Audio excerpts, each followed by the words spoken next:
নিজেদের ছাদ বাগান থেকে ফ্রেশ আর টাটকা ধনিয়ার পাতা সংগ্রহ করার একটা আলাদাই মজা আছে। এবছর আম্মু অনেকগুলো পাত্রেই ধনিয়ার বীজ ছিটিয়ে দিয়েছিল। সেই বীজ থেকে মাশাআল্লাহ খুব দ্রুত এই ধনিয়ার পাতাগুলো গ্রো করছে।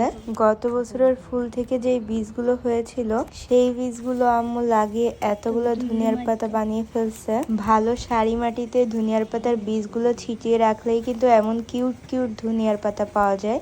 আর কিছুদিন পর পরই এটা হারভেস্ট করা যায়।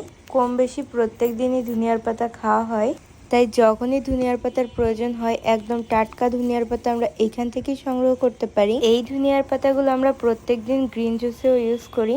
আপনারা যারা টুকটাক ছাদ বাগানে সবজি চাষ করতে চান তারা কিন্তু এইভাবে ধনিয়ার পাতা লাগাতে পারেন।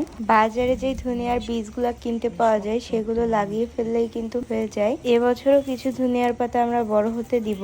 সেই গাছগুলো বড় হয়ে ফুল হবে, আবার ফুল থেকে ফল হবে। সেই ফলের বীজগুলো শুকিয়ে আমরা আবারও গাছ লাগাবো।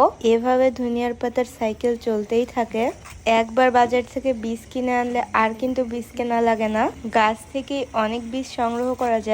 আবার ধনিয়ার বীজ গুঁড়া করে কিন্তু ধনিয়ার গুঁড়াও বানানো হয়। মোটামুটি এটা বাগানে লাগানোর পরে সব দিক থেকে লাভ আর লাভ।